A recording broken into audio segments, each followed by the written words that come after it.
I'm a professor of plant pathology with UT Extension. So my specialty is diagnosis and management of ornamental diseases, turf grass. I work with nurseries, greenhouses, sod farms, golf courses, of course, people that do landscape management, forages, so a lot of different things. You could look at it there are some good plant diseases. There are some that are used for biocontrol of weeds, which would be useful, but there's not too many that we would care to hang around. So any plant problem, I talk to a lot of people and usually it's, well, I've already self-diagnosed and I've already treated with this. I'm like, okay, well, the diagnosis was wrong, so you use the wrong treatment. But what I would suggest is taking some photos or a sample and taking it to your local extension office and let the agent there, who knows a lot of the local problems, look at it. If they can't identify it, then they will send it to us in Nashville at the Soil, Plant, and Pest Center. And we have a lot of years. I think the three of us that do most of the diagnosis probably have about 120 years experience. So there's not much that we haven't seen. Organic options, we often recommend neem oil for powdery mildews and some leaf spots. There are some copper fungicides that are like copper soaps that can be used. And there are some bicarbonate products. Now, the only downside of some organic products is you're going to be spraying them more often, maybe once a week rather than as opposed to every 2 to 3 weeks for a synthetic product, but they definitely have their place. Insects that cause problems, we often wait until there's a certain threshold or we see them and then we go and treat and everything's good.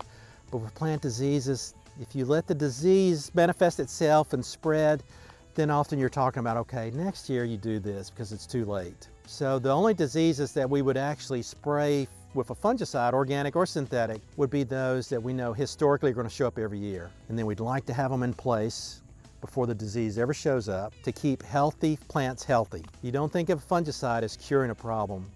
Keeping healthy plants healthy is what we like to do. So there are plant pathogens that live in the soil that cause root rots and stem rots. I saw one yesterday on Black-Eyed Susan called Southern Blight, southern stem rot, and it lives in the soil and basically has these little structures that germinate and it starts growing and almost any plant it comes into contact with it will kill. But then we have other leaf spot diseases, mildews, rust. Yesterday I saw rust on a plant. I'd never seen rust before. It's not even been reported in the US. So there's always new stuff that you run into. But there are fungi that live on the plant, on the foliage, may attack the flowers, the fruit, also the roots, so all plant parts are susceptible. Plant pathogen can be spread a lot of ways. So the global movement of plant material is a way that we have gotten downy mildews into the US in the past 10 years. Downy mildew of Impatiens, downy mildew of basil. Didn't even exist in the US 15 years ago. So walked out in my garden yesterday, there on the sweet basil was downy mildew. 15 years ago I never would have seen that.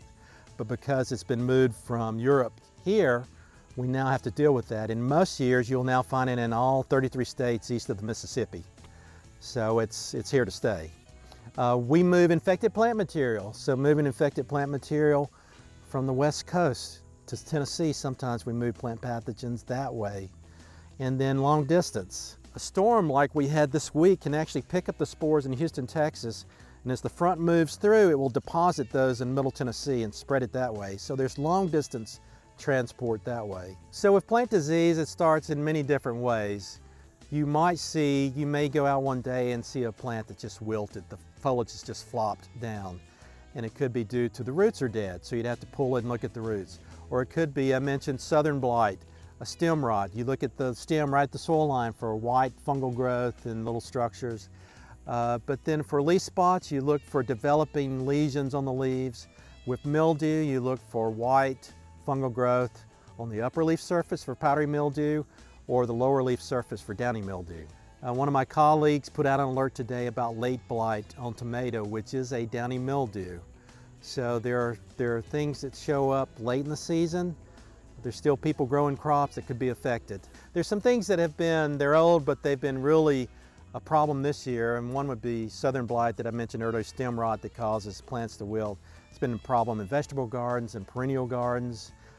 Basal downy mildew, it's back every year. And 15 years ago, as I mentioned, you wouldn't even see it anywhere in Tennessee or the U.S. And it's here to stay. And I found it in my own garden yesterday. So it's here. We're also investigating a disease new to Tennessee that's hitting sassafras. So we're trying to confirm that, but there's a disease called Laurel Wilt that in Middle Tennessee in some counties is killing hundreds of sassafras. So not only will it hit sassafras, but it hits other plants in that family, which would be our native spice bush that would grow in this area of the Plateau. There seems always to be something new. Plant diseases that affect the quality of vegetables and fruit most people would not consume. They just don't appear like something, that you would want to eat. But as far as dangers from toxins or anything, there's really not. That's not the problem. The problem is just that the aesthetics of the fruit, the vegetables, they just don't look good. So you would not, you'd buy the one that's pretty and nice and not diseased compared to the one that has spots. But what happens if you did buy a watermelon, a tomato, banana, would not last very long. If you kept it in your pantry for 2 days, it'd probably be consumed by the fungus that's growing on it. So that would be a reason everybody buys the nice looking fruit with no spots on it. Basil is susceptible to this new disease, Downy Mildew. Because this is a new problem, make sure that it's not already infected when you buy it. Make sure the plants you're buying are healthy and don't have this grayish fungal growth on the underside of the leaf. The other thing is just harvest periodically through the season to harvest what you can, because generally by this time of year, if you're growing basil, you're going to have Downy Mildew now. And as far as treatments, there's really not any good treatments for this to prevent it. And the one thing that separates this from some of the other Downy Mildews is this is seed transmitted. So just because you start your basil from seed doesn't mean you're not going to have a problem with Downy Mildew. It could still show up. So it's too cold here. On the plateau, it's too cold for this to overwinter and survive. The plant will survive, the fungus doesn't survive. So where does it grow? Well, it grows where the basil's not killed, either in greenhouses or growing in gardens in the Caribbean or Florida. So basically I say Downy Mildews, most Downy Mildews overwinter where we all would like to, and that's Florida. And then as the season progresses in the spring, it starts moving up because it produces a lot of spores. And this is one that a thunderstorm could pick up, and as the storm moves, could deposit the spores hundreds of miles away where it picked it up. So just removing it doesn't mean that your neighbor won't have a problem, because the spores could come in from another part of the country.